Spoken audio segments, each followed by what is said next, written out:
लालच बुरी बला है। एक शहर में एक आदमी रहता था। वह बहुत ही लालची था। उसने सुन रखा था कि अगर संतों और साधुओं की सेवा करे तो बहुत ज़्यादा धन प्राप्त होता है। यह सोचकर उसने साधु संतों की सेवा करनी शुरू कर दी। एक बार उसके घर बड़े ही चमत्कारी संत आए। उन्होंने उसकी सेवा से खुश होकर उसे 4 दिए दिए और कहा, इनमें से एक दिया जला लेना और पूर्व दिशा की ओर चले जाना। जहाँ यह दिया बुझ जाए वहाँ की जमीन को खोद लेना, वहाँ तुम्हें काफ़ी धन मिलेगा। अगर फिर तुम्हें धन की आवश्यकता पड़े तो दूसरा दिया जला लेना और पश्चिम दिशा की ओर चले जाना। जहाँ यह दिया बुझ जाए वहाँ की जमीन खोद लेना, तुम्हें मन चाही माया मिल जाएगी। फिर भी संतुष्टि ना हो तो तीसरा दिया जला लेना और दक्षिण दिशा की ओर चले जाना। उसी प्रकार दिया बुझने पर जब तुम्हें वहाँ की जमीन खोदोगे तो तुम्हें बेअंत धन दौलत मिलेगा। तब तुम्हारे पास केवल एक दिया बच जाएगा, एक ही दिशा रह जाएगी। तुमने यह दिया ना ही जलाना है और ना ही इसे उत्तर दिशा की ओर ले जाना है। यह कहकर संत चले गए।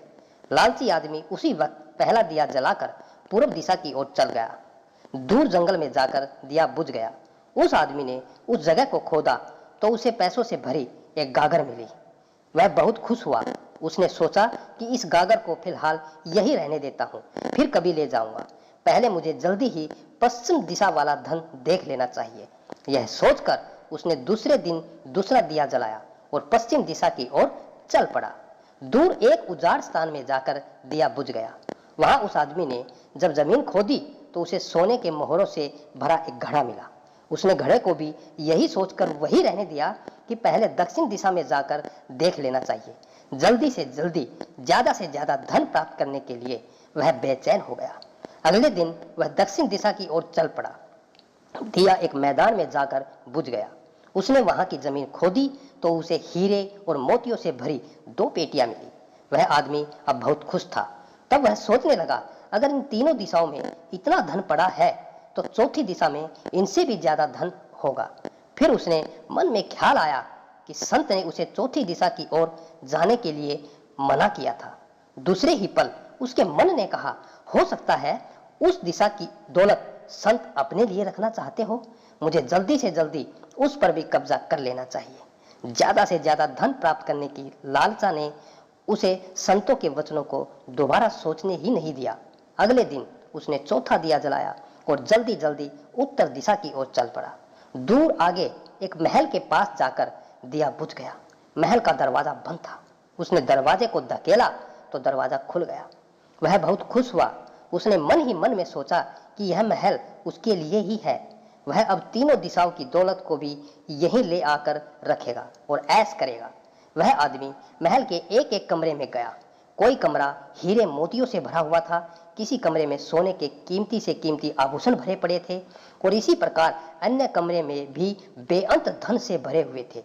वह आदमी चकाचौंध हो जाता है और अपने भाग्य को शाबाशी देता है। वह जरा और आगे बढ़ा तो उसे एक कमरे में चक्की के चलने की आवाज सुनाई दी। वह उस कमरे में दाखिल हुआ तो उसने देखा कि एक बूढ़ा आदमी चक्की चला रहा है। लालची आदमी ने बूढ़े से कहा कि तू यहाँ कैसे पहुंचा। बूढ़े ने कहा, ऐसा कर, यह जरा चक्की चला, मैं सांस लेकर तुझे बताता हूँ। लालची आदमी ने चक्की चलानी प्रारंभ कर दी। बूढ़ा चक्की से हट जाने पर ऊंचे ऊंचे हंसने लगा। लालची आदमी उसकी ओर हैरानी से देखने लगा। वह चक्की बंद ही करने लगा था कि बूढ़े ने कहा, खबरदार, ना ना, चक्की चलाने बंद नहीं करना। फिर बूढ़े ने कहा, यह महल अब तेरा है, परंतु यह उतनी देर तक खड़ा रहेगा जितनी देर तक तू चक्की चलाता रहेगा। अगर चक्की चलनी बंद हो गई तो महल गिर जाएगा और तू भी इसके नीचे दबकर मर जाएगा। कुछ समय रुककर बूढ़ा फिर कहने लगा, मैंने भी तेरी ही तरह लालच करके संतों की बात नहीं मानी थी और मेरी सारी जवानी इस चक्की को चलाते हुए बीत गई। वह लालची आदमी बूढ़े की बात सुनकर रोने लगा। फिर कहने लगा, अब मेरा इस चक्की से छुटकारा कैसे होगा। बूढ़े ने कहा, जब तक मेरे और तेरे जैसा कोई आदमी लालच में अंधा होकर यहाँ नहीं आएगा तब तक तू इस चक्की से छुटकारा नहीं पा सकेगा। तब उस लालची आदमी ने बूढ़े से आखिरी सवाल पूछा, तू अब बाहर जाकर क्या करेगा। बूढ़े ने कहा, मैं सब लोगों से ऊंचे ऊंची आवाज में कहूंगा, लालच बुरी बला है। लालच और कपट से मिलने वाला फल अंत कष्टदायक ही होता है। इसीलिए कहते हैं कि लालच बुरी बला है। दोस्तों, आज की ये कहानी लालच बुरी बला है आपको कैसी लगी? अगर कहानी अच्छी लगी है तो आप अपने इस चैनल को सब्सक्राइब करना, वीडियो को लाइक करना, शेयर करना और कमेंट करके जरूर बताना दोस्तों।